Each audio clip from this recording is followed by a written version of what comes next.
Hello, and welcome to the 58th episode of Real Hawk Talk.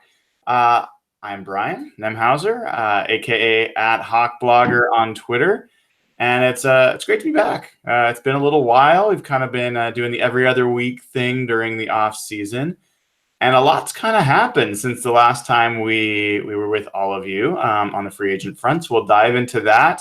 There's been some other Seahawks news that's come out around some injuries, about some potential next moves the team's going to make, and obviously the draft is looming. So there's a lot to talk about, but first we got to welcome in the crew. Evan, you've got your debaggery earbuds in. Welcome back, dude. Good to see you. Good to see you. I'm sorry, I can't hear you super well. Your sound quality is super crappy.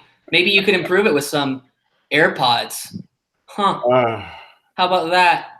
It feels like they're just missing something. Like they didn't quite finish the design. Are those the new ones? Maybe. I have seen a lot of for sale items of the old AirPods. Everybody wants the new ones. So are those the new or are those the old? I'm a peasant. These are the first generation. Hey, all right, man. Well, I think that I respect that. I respect that.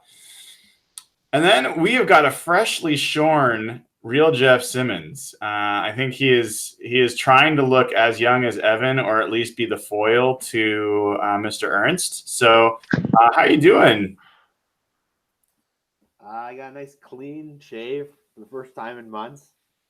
Yeah, I don't know what the look's going for. It was more of a work thing, but I had a meeting I had to go to. I had to clean up a little bit. I usually work from home, so. Yeah, dude, you look terrific. You look fantastic. You look like you're fresh out of college. So I encourage you to take advantage of that in whatever way possible. And then Nathan Ernst, who is not freshly shaven, but still looking like the Nathan we know and love. How is life in the smelly world of parenting? It's very smelly. We've got a 3-month-old and we're potty training the 3-year-old or the almost 3-year-old, and so it's just poop and pee constantly. The 3-year-old marched out of the bathroom yesterday and proudly said, "I thought it was a toot, but it was a poop." And, yeah, so yeah, all kinds of fun stuff. Is that kind of your mantra when Shadi's calling the offense? No. Okay. Well, we're always going to start with high quality personal information like that. So welcome back. And if you haven't already, this is a perfect time to remind you should be subscribing to the channel to get these kinds of insights into our personal lives, as well as great Seahawks talk. So subscribe on YouTube. Find us on Spotify, iTunes, Google Play, Stitcher, SoundCloud, whatever your favorite podcasting piece is, as well as the blog as well, and we'll find you there. And if you haven't already signed up as a Hawk Blogger patron, I would highly recommend doing that. The clock is ticking, so patreon.com/HawkBlogger. We are coming up on the Seahawks auction, and patrons will get an opportunity to get a call from various Seahawks. You'll be able to tell me the ones that you want, and I will do my best to get you phone calls or tweets or other things from Seahawks players, coaches, alumni, all sorts of great stuff. So it's a lot of fun, and that's coming up here in a few weeks from now. So get up there on patreon.com, and the proceeds go to benefit Ben's fund. So it's great. All right, and I will definitely be encouraging Pete Carroll to give Evan Hill a call. I think that will that'll be a really constructive experience, and maybe cathartic for all parties. We'll see if we can arrange that, Evan. What would you do if I had Pete Carroll call you? What would you do? I'd ask him to hang up the phone and give me John Schneider, please. No, you wouldn't. What would you really do? I would thank him for everything, for making my childhood one of the best sports experiences of my, I don't know, I guess the best sports experience of my entire life. And then I would say, relinquish control of the offense, please. No, you wouldn't. You would not. I would tell him. Hang up with him, and then you'd tweet, he should really let go of the offense. Or you'd say he should leave. You're right. I would pussy out and not say a single negative word to his face. That's right. There you go. Way to come clean. All right. So, guys, there's been a fair amount of moves for the Seahawks. I can't remember last time we talked. I don't know if they've even had made most of their moves yet. So, to recap, we've seen Earl Thomas go. We've seen Shamar Stephen go. I don't think any of us were crying about that. We've seen Justin Coleman go. Go on down the list. And as far as who's re-signed, we've got KJ Wright, who's re-signed, right? We've got Michael Kendricks, who's re-signed. We've added in back DJ Fluker has re-signed, and we've added to that Mike Iupati. And kicker, is it Jason Myers? Am I right there? Yep. Yeah. Bingo. Yeah. What else am I missing? Key moves. You said Michael Kendricks? Yeah. Michael Kendricks did. Yeah, he's on there. Okay. So let's start there. I'm sure there's some other ones we didn't talk about.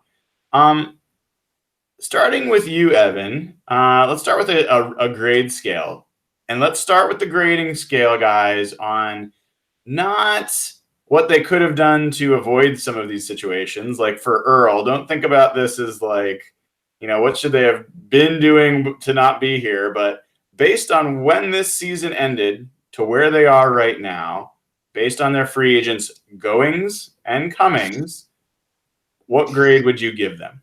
Evan, let's start with you. I'd probably give them a B+. Speaking 100% rationally, logically, I don't think we'll get into this, but I don't think they've really overpaid anybody. You could make the argument for Jason Myers, but the counter argument I would have to that is that it's really only 1.5, 2 years guaranteed. It's very little guaranteed money. His first year cap hit is like 1 point something. His second year cap hit is 2 point something. So they could cut him after year 2, and he doesn't really see those 4 point something, cap hits till year 3 or year 4, and there's absolutely no guarantee he's with the Seahawks. So I will strongly defend the Jason Myers contract because kickers have been such a pain in our ass the past several years, whether it be Seabass, Blair Walsh, Joe Schmo on the street. Like, we have lost some games due to missing field goals and missing kicks and missing extra points. So I'm really, really happy they chose to go out and get one of the top free agent kickers. I know they completely messed up the year before and chose Seabass over Jason Myers, but actually that's one of the most excited positions I'm happy to see them tackle. Michael Kendricks, another great signing, 0 guaranteed money. A lot of this analysis is based on how these contracts are structured, what type of guarantees are involved. Moving on to KJ Wright, it was reported, I believe, as 2 years, $15 million. But when you look at the contract structure and the guarantees, it's really only a 1 year, $5 million deal. And then the year 2 is we'll see, and it also includes playing time escalators. So from the KJ standpoint, I actually don't think he sees year 2 of that deal. It really feels like a 1 year deal to me. J.R. Sweezy got $4.5 million per year, or was it 3.5 or 4.5? Do you guys remember? 4.5. Oh, wow. That's way too much money for what I think he brings to the table. So happy to let the Cardinals pay him. Glad we switched him with Michael Iupati for like a $3 million difference. I think they're same type of player. I think that's a great deal. Glad they brought back DJ Fluker. DJ Fluker at $3.5 million a year. That's super solid. I think maybe it's 3 or 3.5. I'm off on my numbers, but I think they got a real steal on DJ Fluker. Who am I missing? Jason, am I missing anybody? I think you might be, but I think you don't have to cover every single guy. I think that's a good to get over. So you got a B+, and if you had to pick your favorite move, I'm guessing it's the Jason Myers move. It really is, and it's the optimistic side of me saying, hey, this position has been such a pain in our ass the last several years, and if Jason Myers comes in and builds off of what he did in 2018, and he's either sustains that level or he improves, guess what? We're not going to be sweating our balls off every single time our kicker is kicking a field goal. I cannot wait for that minimal stress on Sundays. Now, if Jason Myers shits the bed, then I'm going to have a freak out and a panic attack, and we'll talk about that later. All right, Jeff. Where are you on? What's the grade you'd give the Seahawks so far, and maybe what's your favorite move that they've made? I'd give them a B. I think, as Evan mentioned, it's hard to disagree with any of the contracts they handed out, even the Myers one, which is easy to question. It's not too much guaranteed. It's not a crazy contract. I know there's some questions whether he can repeat last year's performance, and I'm kind of skeptical he can. But in terms of all the contracts he mentioned, Fluker, Kendricks, Wright, they're all fair contracts. They're all pretty much outs after year one. And I think the best part of what they've done in terms of setting up for the future is they've really managed their comp picks well, which is a mistake we've hampered on a lot. They're set up to have 4 comp picks right now. Because Maurice Alexander just signed 2, they can even sign an outside free agent and still end up with 4 comp picks. So they're in a pretty good position there. I'd only give them a B rather than a B plus or even an A because they haven't really added much. As we talked all year about their lack of talent on defense, and really they haven't added much of anything. Barkevius Mingo's still on the team. Still have some holes as a pass rush, defensive tackle. They didn't seem to see safety as a need that we saw all year. I know P was raving about safety. He expects a lot of these young guys, Jacob Martin, Delano Hill, maybe these guys to step up. So maybe I would have liked to see them add a little more, and I know they still can. If Nick Perry works out or they can try to find another free agent, they still have room there. Receivers, an area I'd like to see them address still, and that might be in the draft. That might be still in free agency, but I think solid B. They've done good contracts. They've helped their team. They haven't done anything stupid, which they have in free agency in the past, and the comp picks are set up really well. Say my favorite move is probably DJ Fluker. I thought they might overpay him compared to the value he brought to the team and how much they liked him. And I thought the contract was fair. I think it's set up where it's not too much of a long-term commitment. And I think his pass protection was better last year than it's been in the past. I like Ayupati as a backup plan, but the idea of him and Fluker really scare me from a durability standpoint. It's a really injury-prone group, and Simmons is coming off an injury at guard too. So overall, I'd say B. I know that's a long-winded answer. I'm not blown away. I would have liked them to add some more talent on defense, but they're still the draft, and maybe they go there. How about you, Nathan? Where are you at? I think I'm at like a B plus, but I agree with a lot of what Jeff just said. I think it's been a pretty solid offseason. It's been unspectacular, but they seem to have kind of done everything the right way, right? They didn't overspend on anyone, even though, the Jason Myers contract is bad.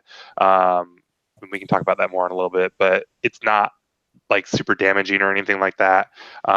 If it goes wrong, which, there are reasons to be concerned there, but it's not, they didn't spend, we're not talking about like $10 million or $15 million, per year contract there or anything like that. So protected their comp picks. It would have been nice if they picked up like a Trey Boston or somebody like that, but I'm not going to lose a lot of sleep over a Trey Boston, and it's, a good safety class. It's a good wide receiver class. So they have some options in the draft there to address where they still have gaps. So, yeah, about a B plus. And I think my favorite was favorite signing with Ayupati. I think if you just kind of look at that as a straight up trade, Ayupati or Sweezy for Ayupati, I think that Seattle got the better of it. It's 2, veteran guards with injury issues.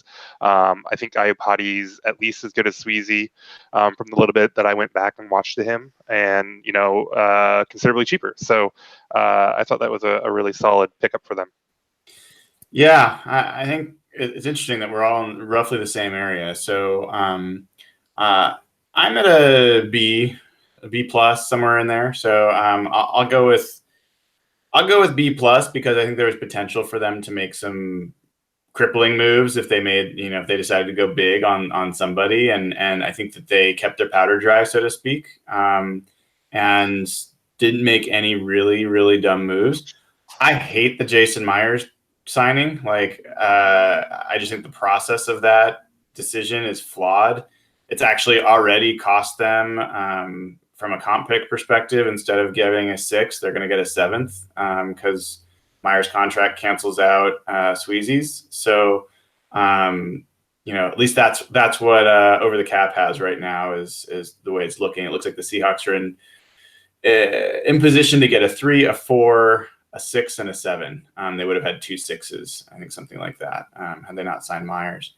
And Look, that move drives me nuts because I don't think that they're in that much better position to actually avoid bad kicking luck than they were if they had gone a different direction and they spent the money and they had some negative comp pick impact. So, the difference between Jacob Martin and Alex Magoo is real, and that's the difference between a 6 and a 7 potentially. So, anyway, that was the move I liked the least, but I know everyone else is happy about it, and I've been raining on their parade, so I'll leave it there.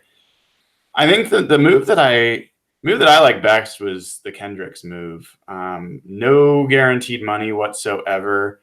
A player that actually might be overstating it, but it was an impact player when he was on the field for the Seahawks. I think their defense was noticeably better when he was out there. His speed made a difference. I think him paired with Bobby Wagner was interesting, considering they were drafted like 2 picks away from one another or 1 pick away from one another, something like that, back in 2012.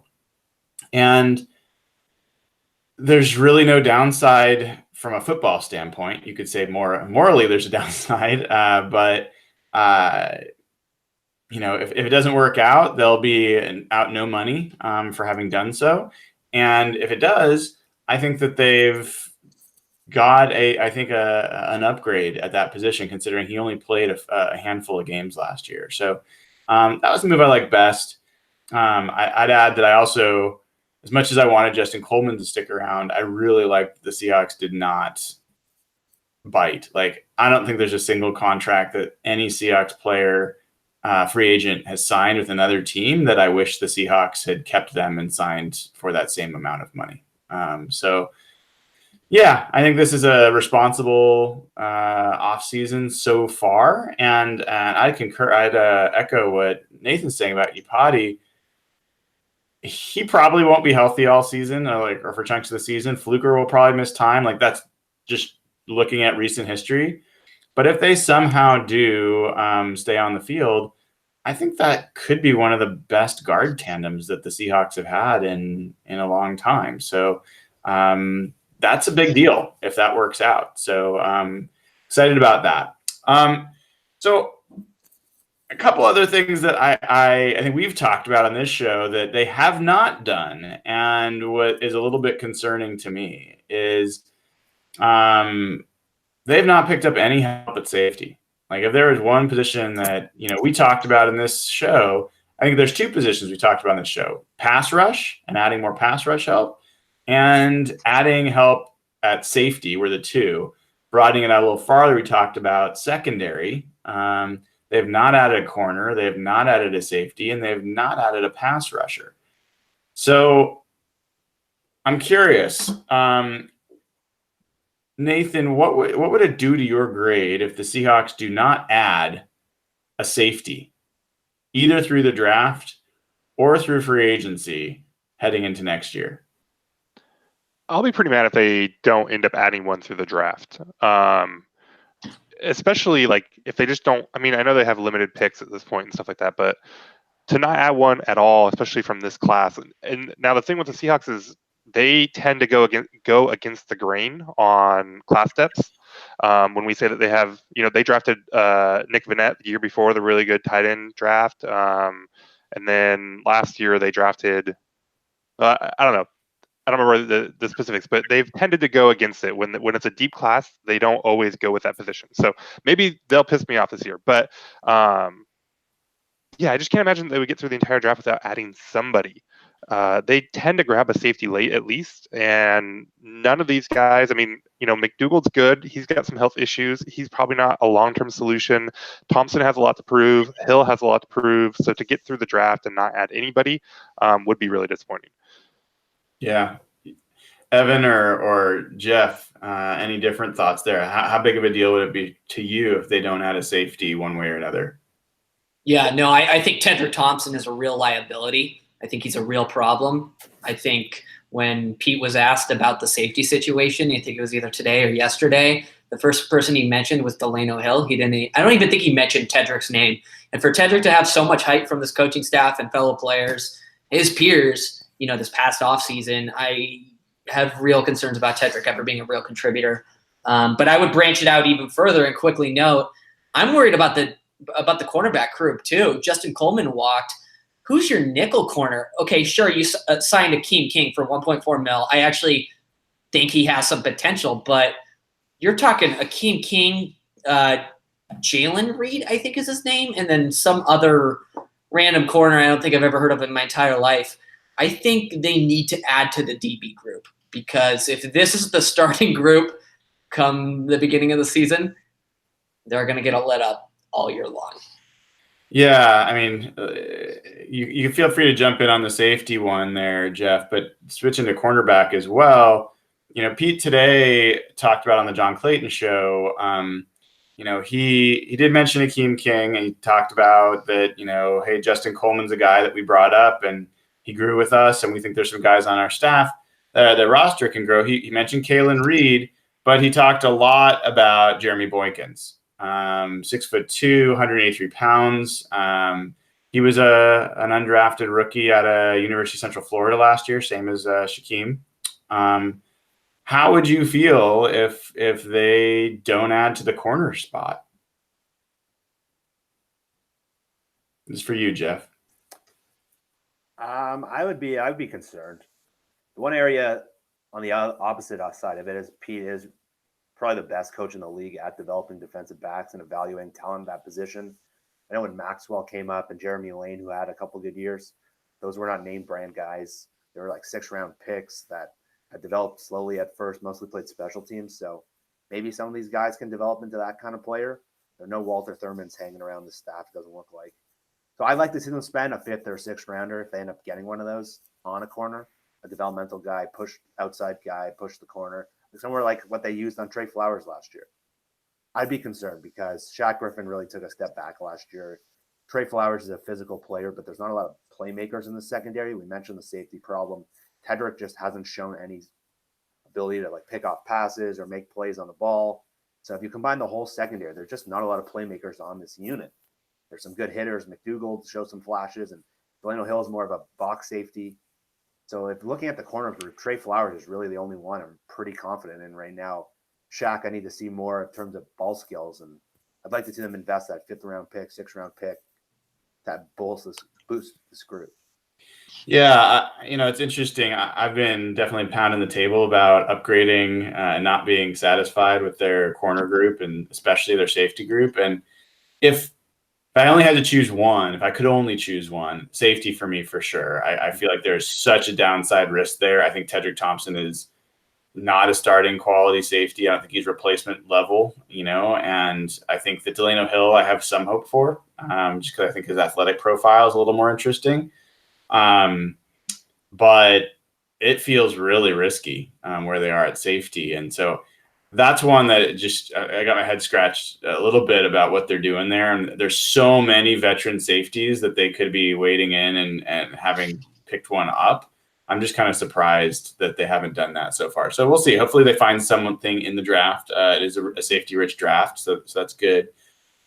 I trust them more on cornerback. I think they've earned that. And so as much as I really feel like Shaquille Griffin took a step back last year, and I think my opinion of his ceiling took a little bit of a step back as well. Trey Flowers, I think, came on, and I think you could argue maybe he was the better corner by the end of the year, which is saying something. But, look, they've got Simeon Thomas, who they kept around for some reason. He's 6'3". They've got Akeem King, who's 6'1", has played some safety and made some nice plays last year. And you got Boykins and you've got Reed. Boykins, again, 6'2". So Boykins stood out to me in training camp last year. I wrote about him a couple times. So, it wouldn't shock me if he's like a stronger version of Jeremy Lane, like a little bit more athletic ability from my point of view. So if that's a guy that they're talking about, it might turn out that's not the worst thing in the world if they go with the corner group that they got. And they brought back Nico Thorpe, was another move we didn't talk about for free agent position. But he's really a special teamer. He's not a guy they depend on as a corner. So anyway, that's kind of where I see that. But the other piece we talked about is pass rusher. And one of the moves that's been rumored is Nick Perry from the Packers has been supposedly visited the Seahawks, and there's John Clayton was reporting today he believes the Seahawks are leaning towards Perry instead of Aaron Lynch, were the two names that have kind of been thrown out there as rotational pass rushers. Where's your head at there, Jeff, on what you hope the team does? Do you hope that they sign one of those guys? Do you hope that they just rely on the draft? Do you hope they do both? I would say both. I think Perry would make sense for a number of standpoints. One, he was released, so he wouldn't count against comp picks. Two, because of his injury history, he'll probably be a lot cheaper than Lynch would be. And the familiarity with Pete, who recruited him at USC, it's kind of a buy low flyer situation. And I think it's kind of a no-brainer, assuming he can pass a physical. I think the upside's there. He's had some really good seasons when he's been healthy, but he hasn't been healthy very much.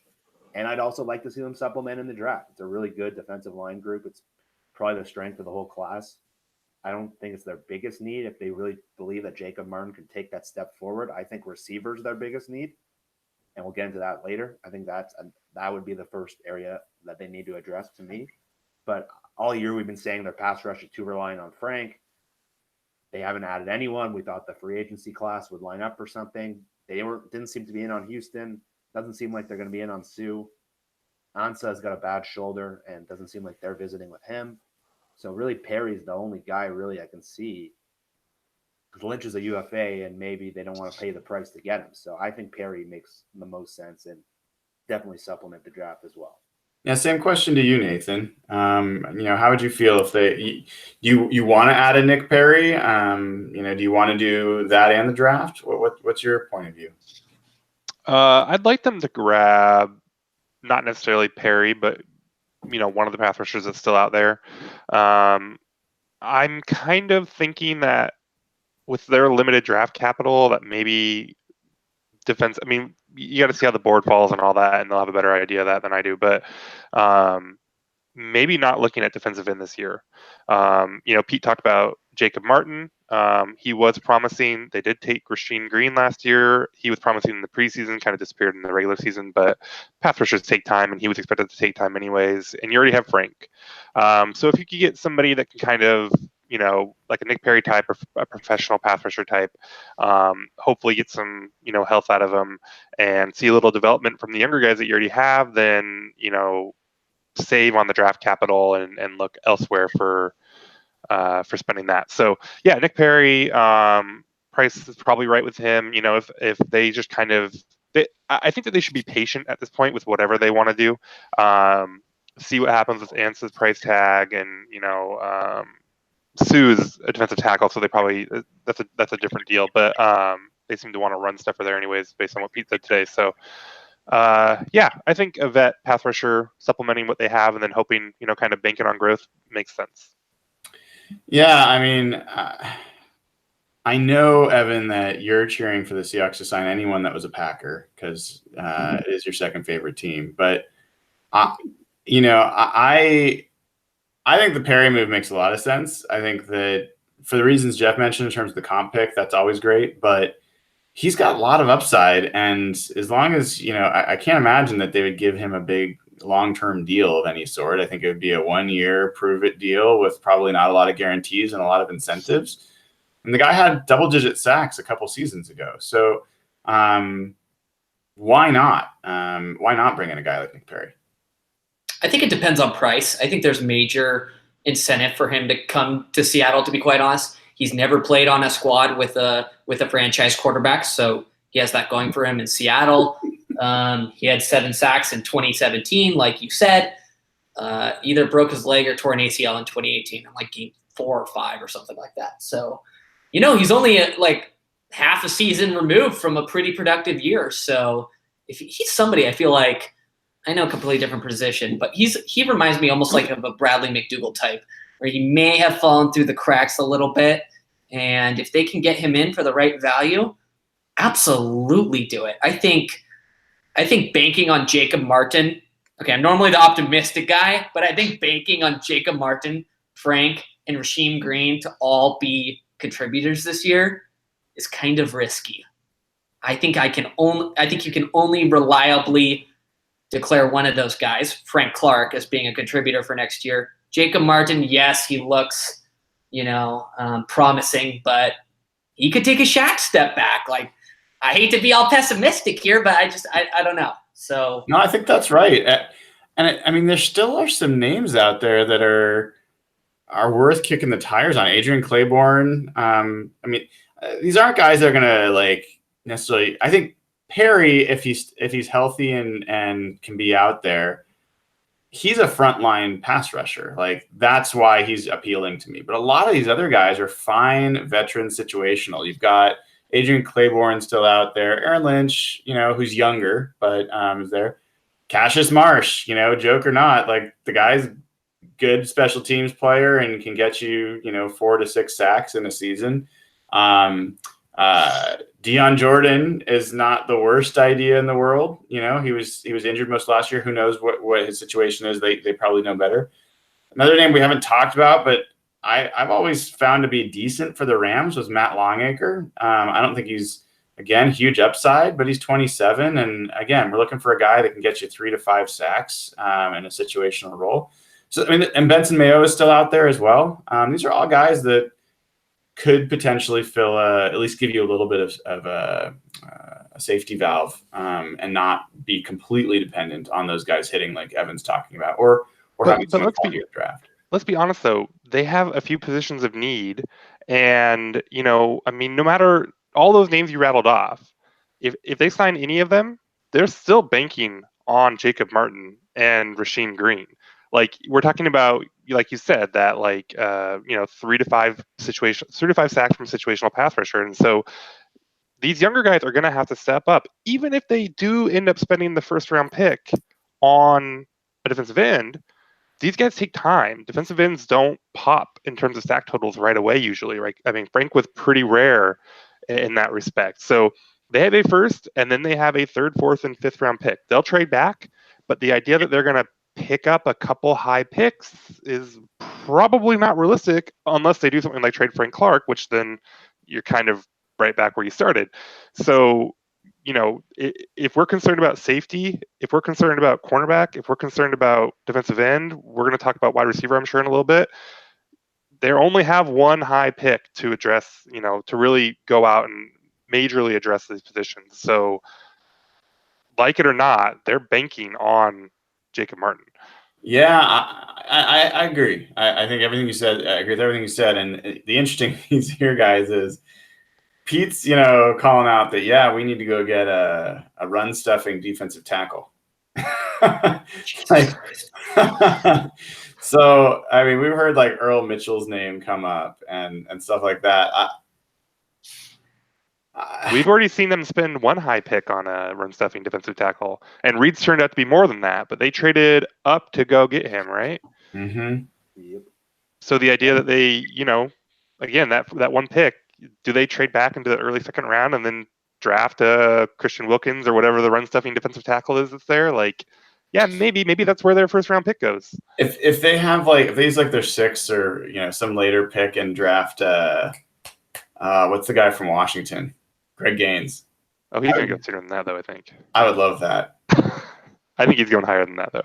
Yeah, that guy's got a massive noggin, and we need more because we've lost Sebastian Janikowski. So someone's got to fill that role. But if they're looking for beefy UW defensive linemen, I think they're already visiting with one, right? That's right. Why don't you share the name there? Danny Shelton, I think they had in for a visit.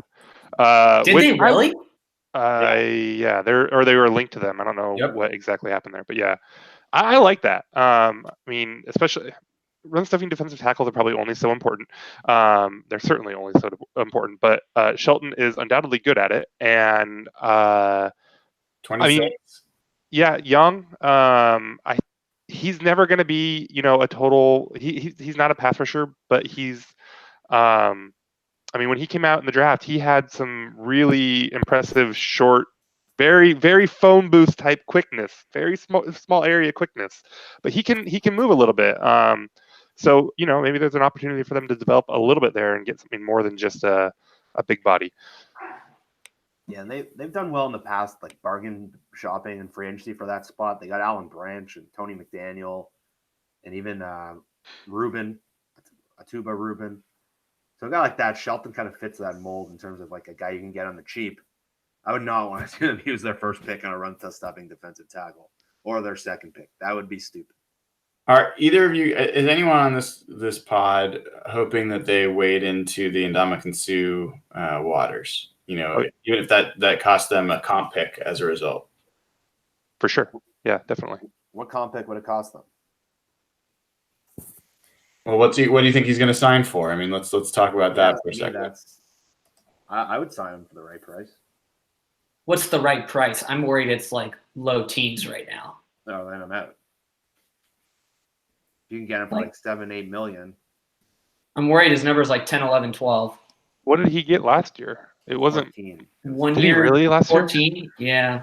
And the Rams have closed the door on him. Why is that? Just because of price, or was he not? They were not happy with him last year. I remember I said it a couple weeks ago. I heard some stories that Wade Phillips and him just didn't get along. He was like begging him to try at practice. Jesus. Yeah, so I mean, right now the Seahawks are a 3 or 4, 6 and a 7. And believe it or not, the 7 they've got is because Brett Hundley was signed. It paid off. Yeah, they traded their 6th last year, or their 6th this year, for a 7th next year for Brett Hundley. So okay, but yeah, Jason Myers canceled out the J.R. Sweezy. But yeah, I mean, I think Coleman was a 9 million AP average per year, and Earl was 13.4. So, I mean, if Sue is, 9 million or up, you're losing a 4th or a 3rd round pick. I'm not interested for that. Hell no. He's not a long-term solution. He'll be there 2 or 3 years and he'll be gone. I think they should stay out of that water. Nathan, you were the most bullish. If that's the cost, you still in, and why? So I don't. Here's something I don't understand about the comp pick formula. Do you lose like an equivalent comp pick? Yes. Yeah. Okay. I'll show you. I'll tweet out the over the cap article on it. It makes it easy to see. But yes, you do. I think we should just clarify and set the stage. Yeah.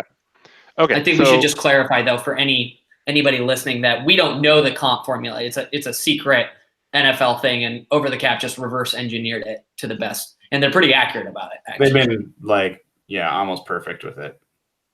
Yeah, and you're right. Yeah, I see this here. A CFA gained by a team cancels out the highest value available CFA loss that has the same round valuation of the CFA gain. So that's confusingly worded, but yeah. So no, then I would not. If it's going to cost you your 3rd or 4th round pick, I would not. If you can if it's going to cost you your 6th or whatever one of those lower round comp picks, then yeah, sure, go for it.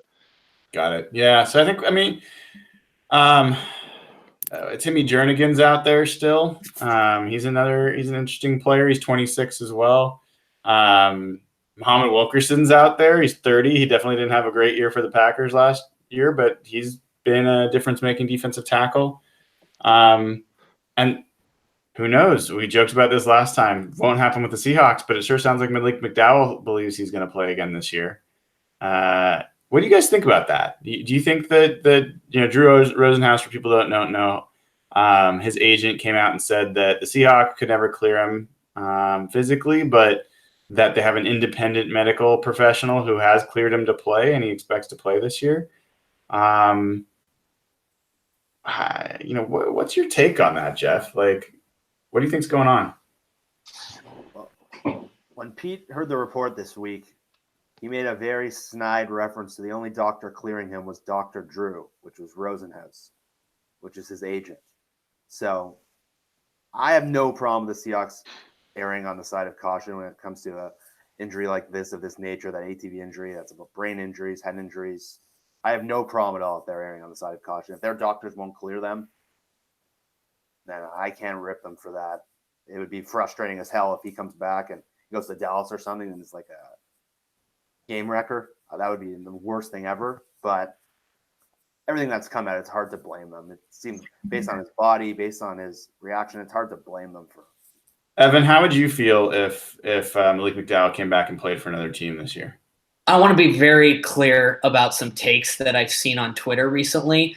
Of course, we all want to see Malik healthy. Of course, we want to all see him playing football, having a successful career. But I've seen some takes flying around that Seahawks fans should be thankful for him to be able to play football on whatever team in the NFL. Bullshit.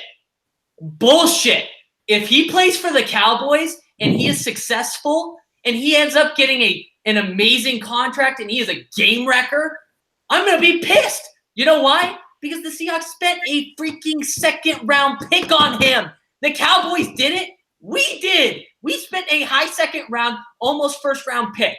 Yes, I want Malik to be successful. Yes, I want Malik to be healthy. You know where I want him to do both? In fucking Seattle. That's my preference. That's my take. Stop telling me I don't want him to be successful or healthy in any other city. We spent a second-round pick on him. He should be successful here. It will piss me off to no end if the doctors clear him.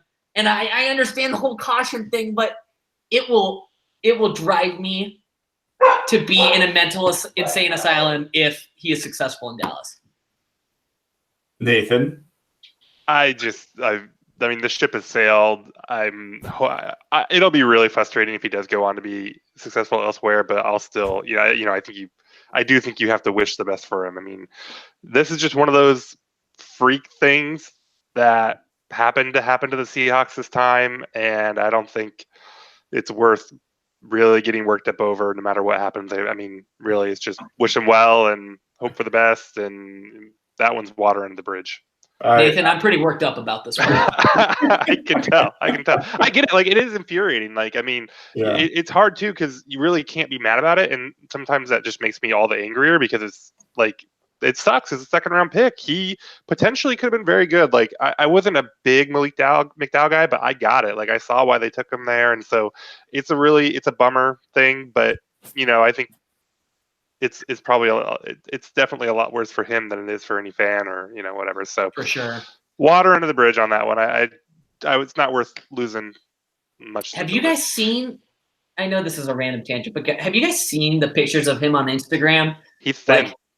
Yeah, he does not look like an NFL player right now. That's what I was saying.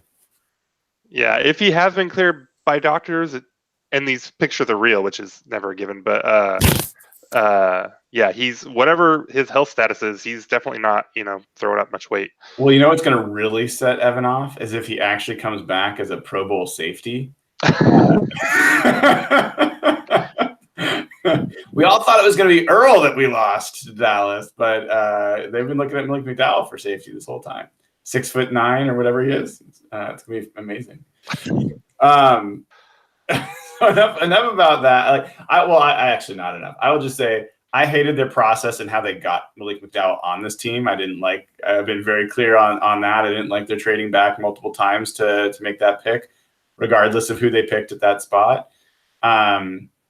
And then I actually really respect the process since. So I think the Seahawks have largely done right, from an integrity standpoint there. And I think they've been trying to figure out a way to get him on the field and eventually, just decided this was not going to be the thing that made sense for him. And it's almost like they're making the decision, trying to make the right decision for him. And so I give the Seahawks credit for that. And to Nathan's point, if he goes on and he succeeds somewhere else, I'll be happy for him. I think the damage has really already been done, for that choice and how they made it. So that's just, as a Blazers fan, I've lived through Sam Bowie and Greg Oden and other situations. So I know what it feels like to just sit with the suck. And that's what we're going to have to do on this one. So there's other things that came up that we have not talked about yet, and we've touched on it briefly, but wide receiver. This is a big question for this team. And as of right now, what we know is Doug Baldwin's already had 2 surgeries, and he's going in for a third for a sports hernia. And Pete Carroll has gotten progressively less optimistic in his takes about Doug Baldwin and when he will come back or if he will come back. You guys know that even during the season last year, I was making asking questions about whether Doug really seemed like he was gonna come back. I have questions about that, but let's for a second assume. Let's take this for a second and assume. Let's assume that Doug Baldwin is not going to come back. That's an unpopular take, but let's just assume that for a second. What you're left with is Tyler Lockett and David Moore. And one of the most disturbing things that I heard Pete Carroll say today on John Clayton was how the team did not take advantage of Jerron Brown and how he's a good player, which had double concern for me because it means that they're not going to cut him, which I really think they should. And two, that they sound like they're interested in doing something with him. The other receiver that he mentioned was Nathan. You can't guess because you were listening. Jeff, did you hear this? Yeah, I know the answer. Evan, do you care to guess the other receiver that Pete mentioned? Oh, cringe-worthy. I have no idea. Jermaine Kearse. It's a good guess, but no, Amara Darboh. Oh, no. Oh, my God. He had a very coach speak. I mean, he brought him up, which always says something, but what did he say? I've got the thing here, but something like was very competitive. Like, but he brought him up. I mean, he did bring him up. He said his name. That always means something, but like, it wasn't like he was really talking the guy up or anything. I will say I have more interest in what Caleb Scott can do than I do in what Amara Darboh can do. I actually think Caleb Scott's got a little bit of upside. But, I mean, I will read down the receiver crew. Malik Turner, Caleb Scott, Keenan Reynolds, David Moore, Tyler Lockett, Amara Darboh, and Jerron Brown. And that's if you assume Doug is not part of the picture. Guys, where do you go from there? And let's start with you, Evan. I know your first move is to bring back Jermaine Kearse. What do you do next? Number one, do not back Jermaine Kearse. He is old, he is washed, and he cannot catch footballs skins in the National Football League. Down that conversation real quick. I would much rather have Jerron. I feel like I saw Jermaine Kearse catch like a bunch of game-winning NFC Championship game-winning touchdowns, a Super Bowl touchdown. Oh, how many did he cause in the NFC Championship game? How many drops did he have in Super Bowl 51? How many picks did he set properly on the 1 yard line, Nathan? He catches balls. He can catch footballs. He does it. Yeah, at a 10% rate. No. It's easily 4 times that much. Yeah, you're just getting me worked up about Jermaine. I will not get worked up about a receiver who does not matter. What was the question? Were we talking about receiver? What do you do? What do you want to do? It's a problematic group. I think your concerns about Doug being healthy, I think are real, and his cap hits are big over the next 2 years, and they're like in the 13-14 mil range, I'm pretty sure. So let's play the scenario out. If we're going to be real about this, so we're saying that Doug's not back. Let's assume that you get whatever cap number he's associated. You get some cap for that, right? I mean, I remember right. It's like $9 million, or I can't remember actually, but it's some chunk of change. While Evan's looking that up, I mean, Jeff, do you go out and sign like Jordy Nelson came in and decided to retire? You got Jermaine Kearse. There's guys like Terrence Williams out there, Chris Hogan. You want to take a flyer on Martavis Bryant? Some people have talked about Dez Bryant, who I'm not particularly interested in. What do you do there?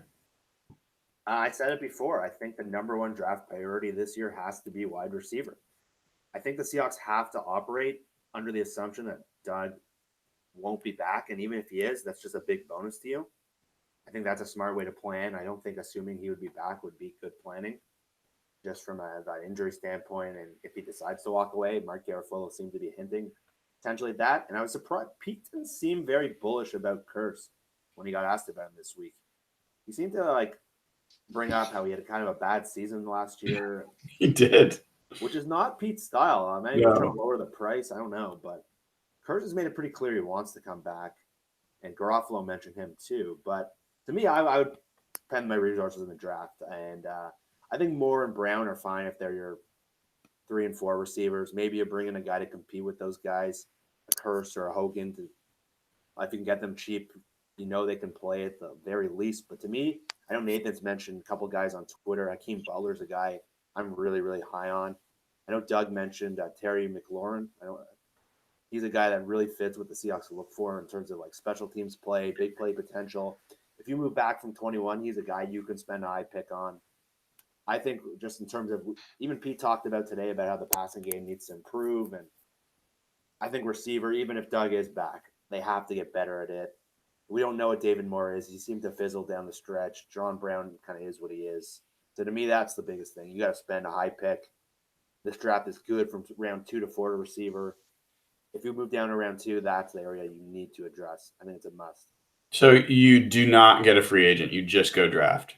Listen, if you can get a free agent on the minimum, a guy like Hogan or Curse to bring in, it's not going to impact you.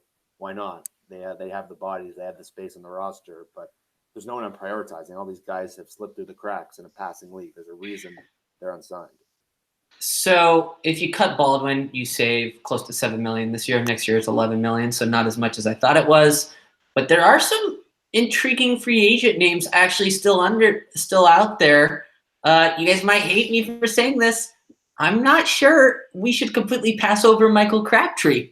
I think we might, or maybe should take a look at him. Had 650 yards last year with the Ravens. 3 touchdowns, not many touchdowns, but 11.2 yards average per reception, in line with the rest of his career. He's 31, but hey, why not take a stab with how bad the group is? I am 100% bringing Dez Bryant. What did he sign? Like a minimum deal with the Saints last year? Are you telling me you're not going to bring in Dez to compete on a minimum deal? I'm so down for that. I don't see the justification against that. And hell, if you really want to do an Eddie Lacy 2.0, you can look at Kelvin Benjamin for league minimum. There's some names out there that are worth inspecting. Is he going to get introduced to Dick's Burgers, and how quickly is really the question? Well, the good news is Dick's isn't good, so he'll actually repel himself pretty far away from his joints. So he's lucky. He's lucky he would if he played for the Seahawks, he would live in a city that doesn't have very good burgers, so it could actually help his diet quite well. Not true. Not true. Very true. Very true. Don't start this. Red Mill burgers are outstanding. Just because you can't eat peanut oil does not mean you don't know. I almost died there. For people that don't know, we were all sending Evan to Red Mill because they had the best burgers, and he got there and I think either ordered or almost ordered and found out that they used peanut oil, and he is definitely allergic. So there was like a 30-person line. I get to the front of the line, and I see the sign right behind the cash register that says "all made using peanut oil," and I'm like, God damn it. Dude, they're good. Their shakes are not bad either. The whole thing there. Red Mill is a good meal anytime you can go. Nathan, I'm going to still be on an island on this one. I know no one's going to agree with me, and that's okay. The receiver that I'm most interested in them like spending some free agent dollars on, and not many, is DeAnthony Thomas. I still find him an interesting player, and I think that he's young enough. He has some upside. I'd be interested to see what he looks like in this kind of offense. I'm not super opposed to Jermaine Kearse. I just don't know that there's much interesting there. There's not a lot of upside to it, so I don't have a bunch of interest. I think I'm generally with you guys. I'd really like to see them invest in the draft there. That might be my number one priority in the draft for the team, would be receiver. And I don't often say that. That's not a position I usually prioritize that way, but I think their cupboard's pretty bare. So what would be your approach on the free agent side and the draft for the receiver spot? Yeah, I mean, I think this is kind of the same discussion as defensive end, right? Like, I think that wide receiver needs to be a higher priority because they don't have a Jacob Martin or a Rasheem Green kind of in the pipeline. You know, they've got David Moore in terms of kind of youthful talent that might be around for a little bit. And I like Moore, but he has some warts as well. So they need to get some talent in the pipeline. So going that way higher in the draft makes sense. Whoever you sign, whether it's Jermaine Kearse or Michael Crabtree or Anthony Thomas or whoever, you know, you're still going to be relying on, you know, a Jerome Brown or a David Moore or something like that. And even if you take somebody high in the draft, you know, receivers take a little bit of time, so you're probably not getting a lot there. So, you know, hopefully what we saw kind of in the preseason from Jerome Brown, they can maybe recreate that a little bit throughout the year and kind of get something out of him. But yeah, I mean, there's a lot of good receivers in this draft. You know, you could even get, you know, an Emmanuel Hall or a Terry McLaurin or some of those guys a little later. You may not have to go really high to grab somebody like that. Another guy that's interesting is David Sills. He's a deep threat kind of guy, a bigger body deep threat. They haven't really had somebody quite like that that I can think of off the top of my head. So he's interesting and another guy that you could wait a while on. So I don't know that they necessarily need to go high. You know, a wide receiver, although that would be fine. I think that'd be good. But yeah, finding a way to infuse this group with some talent, some long-term talent, because even if Doug comes back and he's healthy, I mean, he's going to be on the wrong side of 30, right? You're not going to be getting a lot of years out of him. Jerome Brown's only signed for this year. He probably is gone, you know, and then whatever, you know, plug and play guy you grab, that guy probably a one and done type deal too. So they really need to address this position and make sure it has some talent for it for a few years. And they've done a good job of that in the past, right? Like they had Tate and they had Baldwin and they had Rice and then they had Richardson and they had Baldwin and they had you know, Kearse in there. And so they've kept this position pretty well stocked. And I think that they need to go back to it. Why did you name Kearse in that good position group? Because Kearse was a very solid wide receiver for them who, you know, played well for them for a number of years. Interesting. Brian, where are you at on Moore? Because David Moore? Yeah, we did a show in the middle of the year. You were talking about him as like a Pro Bowl. Yeah. Pro upside. So I have a different take on him than I think most people. They're like, everyone's like, hey, he disappeared. And the assumption there is that was, you know, solely due to his performance. I think that he definitely slid. So he did not step forward. He was gaining momentum, and that stopped. I think that some of it was just on, I think, how he's utilized as well. But look, that was his first year really getting utilized in the system at all. And I think he flashed quite a bit, a lot more than a number of receivers do in their second year. And from a athletic profile standpoint, he has everything. Like he's a really talented player.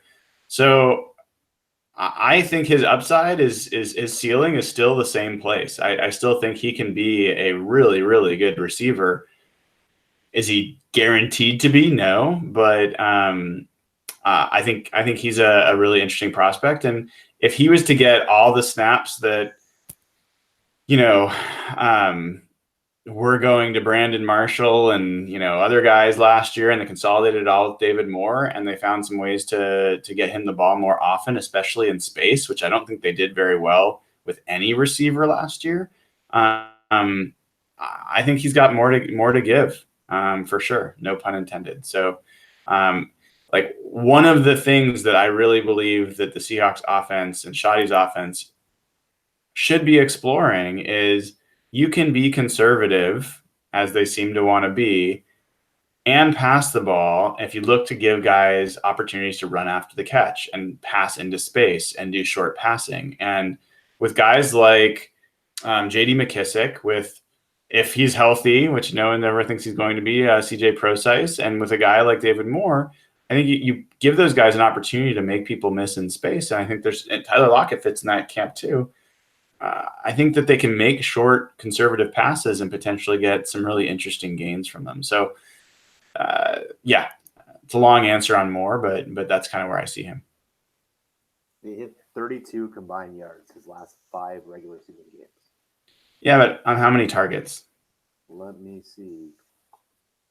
His catch rate tanked at the end of the year. It did, but if you go back and you look, a lot of them were like deep balls where Russ is throwing it into the stands, or like there weren't a lot of plays where he was just like having the ball hit him and he was dropping it. Like that happened a couple of times, but a lot of those were not catchable passes. When you're primarily a deep threat, your catch rate's going to be lower.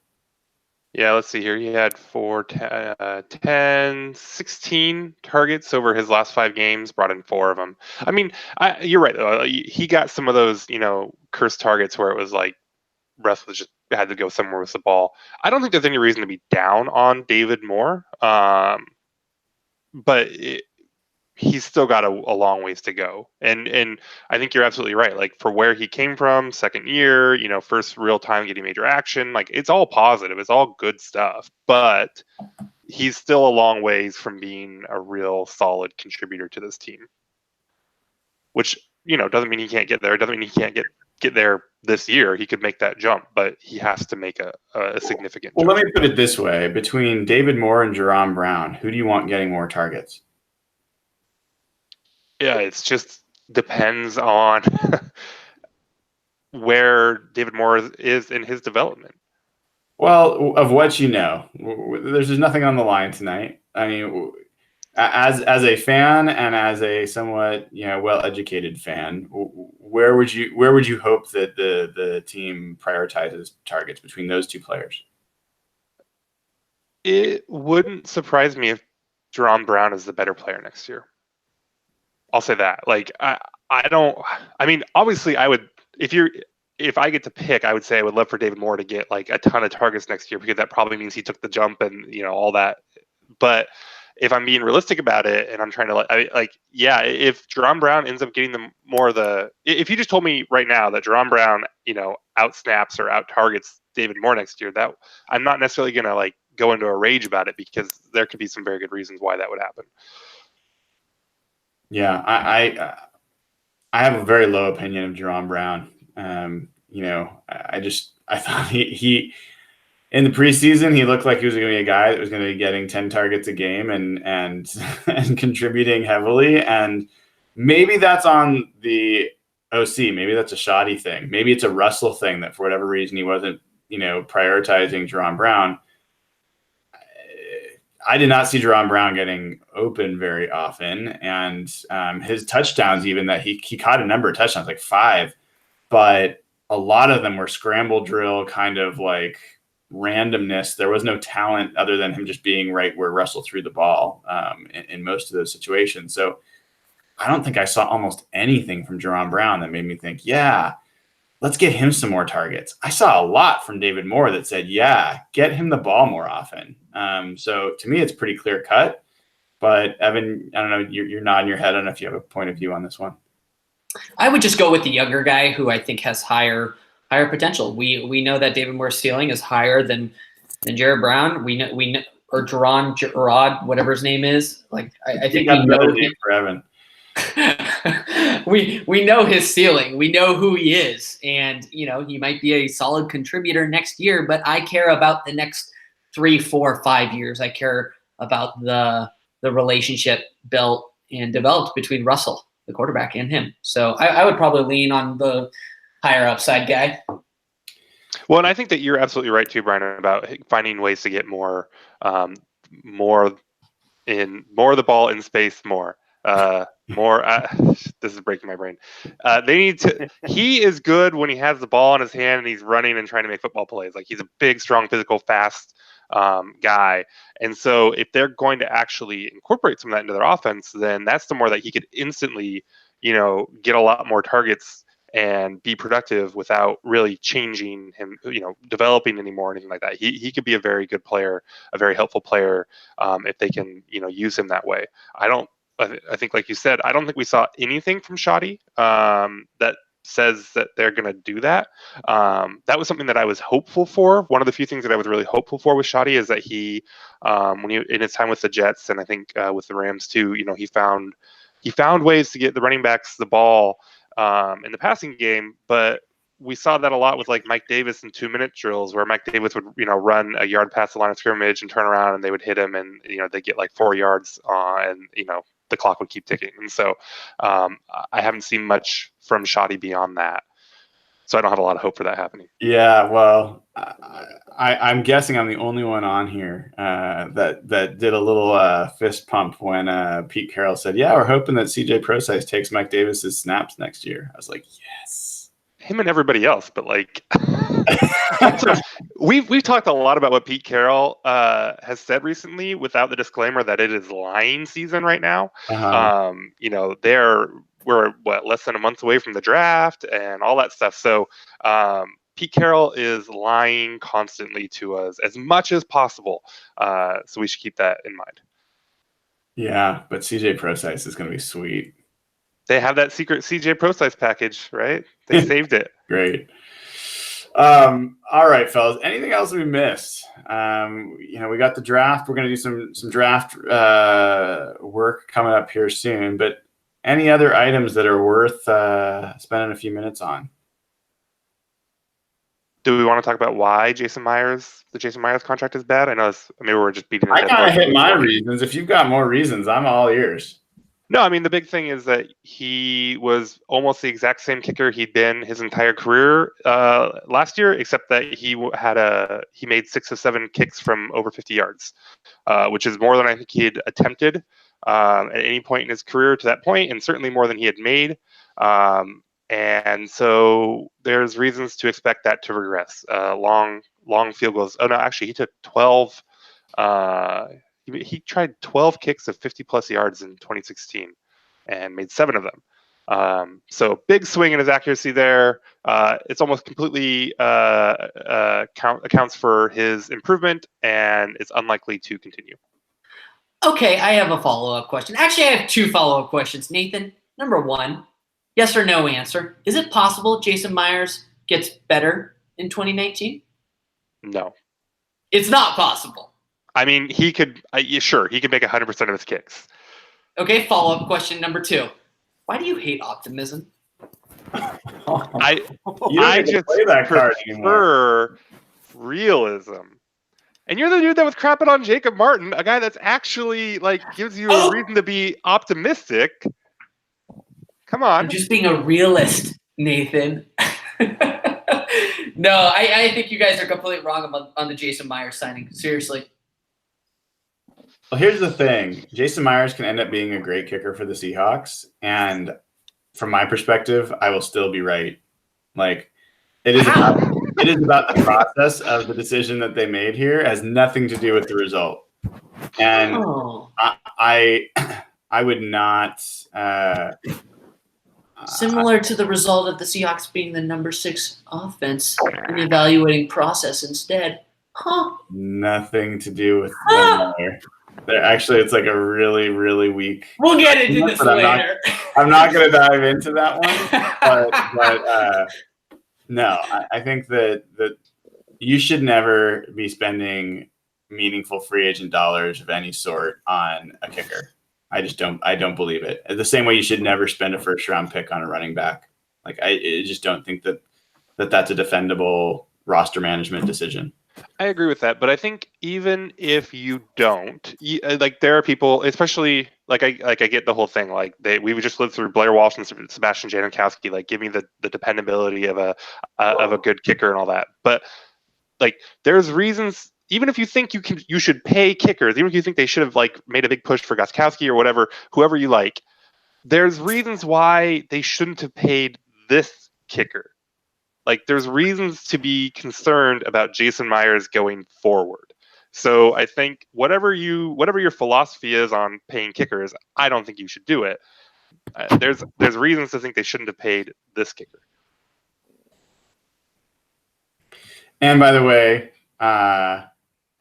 when you know that the player is Hall of Fame quality, then it is worth doing. So that's why Michael Dixon was worth a 5th-round pick, and I was super excited about that. Jason Myers is not clearly going to be a Hall of Fame kicker, so that's the difference. And I'll go ahead and throw Sean from CBEC. He would, I'm sure, chime in here and say, too, that punters are actually probably more valuable than kickers. And the pay scale here is probably reversed, that punters should be getting paid what kickers get paid, and kickers should get paid what punters get paid. And so that's maybe a little bit more support for taking Dixon where they did. I love that. And I will just add a little bit more to that, which is I think that Dixon, for all the love he got at the beginning of the season, I think he ended up being one of the most underrated aspects of that Seahawks season. He helped the offense. He helped the defense. He was worth hundreds of yards compared to where the Seahawks were last year. And I think he ended up being worth a significant number of points as well. So he was great. Yeah. All right. Jeff, anything else you got before we wrap it up? Yeah, quickly, I pulled up our roundtable from February of things we'd like to see the Seahawks do in this offseason. There's still the draft. There's still some signs they can make. But I just want to quickly see if they've impressed any of us so far. So Brian's 3 were pile on an area of strength. No. Don't rely on the current secondary. No. Dream bigger than Fluker and Sweezy. Is that a yes? They get a passing grade there. Okay. They at least got cheaper. Yeah, they got cheaper. Evan, make a change in special teams coach. No. Hire Cam Chancellor to assist the DB group. No. Run smarter. Remains to be seen. Likely no. I bet all my money no. Nathan, make Russell the focal point of the offense. What do you guys think? TBD. I'm going to say no. They're stupid. Be more aggressive in turning over veterans. I guess if you want to give him a little credit that it sounds like they explored a Frank trade. Okay. Doesn't sound like this is going to happen. Who knows why? But it does sound like they explored that. However, Pete did say today, Bobby's a Seahawk. They signed KJ right back. They got him on an affordable deal. I'm willing to give them a little bit of the benefit of the doubt here, but yeah, leaning towards no. Okay, and then no trades for high-profile vets. They passed there. That's one of the few they passed. Okay, my 3 were consult with Warren Sharp. They definitely have not done that. Find first-round talent in the draft, if possible.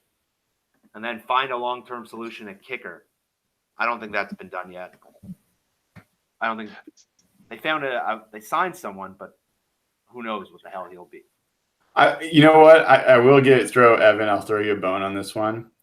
A lot of people are like, man, we really blew it last year because we had Myers in camp and then we let him go. And now look, we're having to pay him all this money.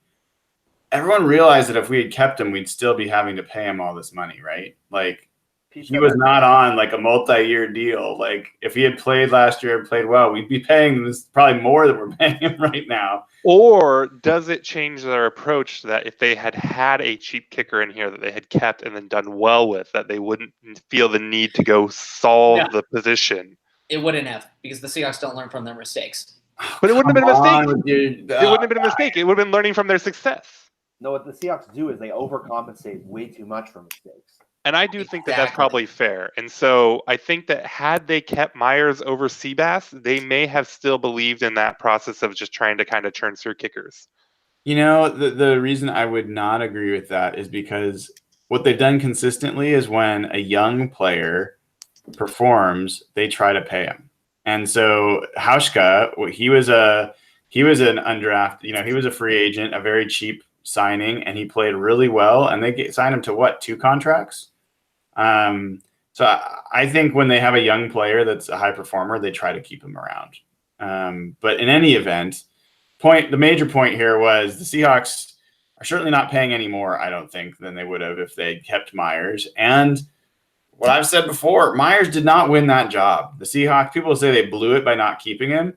I watched training camp. I watched preseason. Like, Janikowski was 10 times more consistent and had a better leg than Myers. That absolutely factors into my evaluation for how likely it is that he's going to regress back to his typical self this year in Myers. But hopefully I'm wrong. Hopefully he turns out to be great. And hopefully, I will happily eat humble pie if Jason Myers turns out to be a really good kicker. there's some reckoning that has to happen here, right? Like they need to either fire Brian Schneider, like because that they had these guys in camp, like you just said, and they picked Janikowski. And so either they fucked up the eval or their special teams coach couldn't get out of Myers. Like if you think that Myers actually improved once he got to the Jets, then their special teams coach couldn't get that out of him, right? Like whatever comes of the Myers signing, you have to look back at this and say, we had these two guys in camp and we picked Sebastian Janikowski. But do you? I mean, like the Broncos had Hauschka in camp, and the Ravens had Hauschka in camp, and he sucked there, and he sucked at the other place, and then he was like one of the best kickers in the league. Like, I think there's some randomness to when kickers like mature and find their groove and find their swing. I don't know how much coaching really has much to do with it.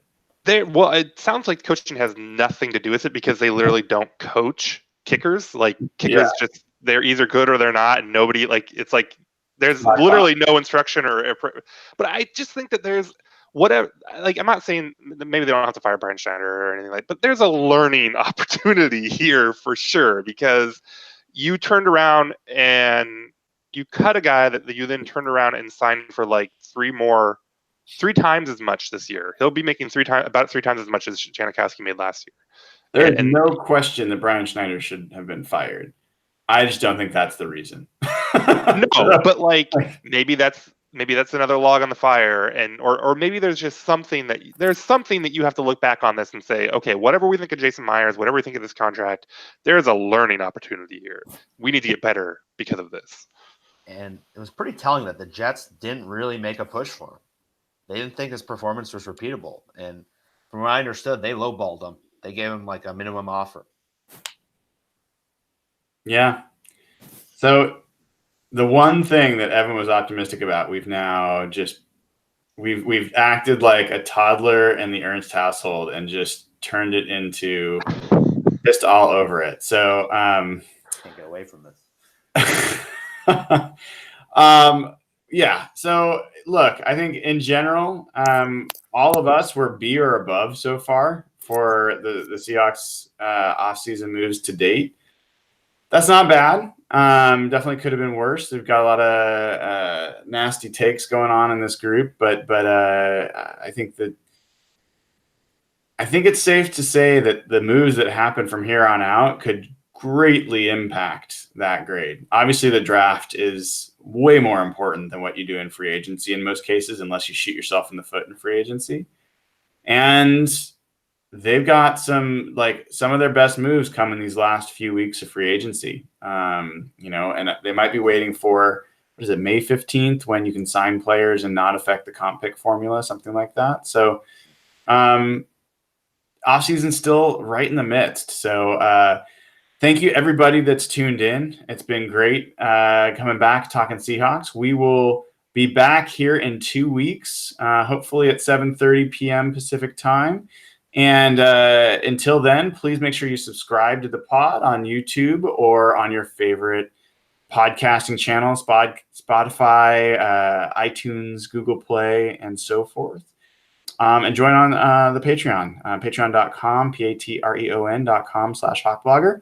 Hope to see you there. And until then, go Hawks.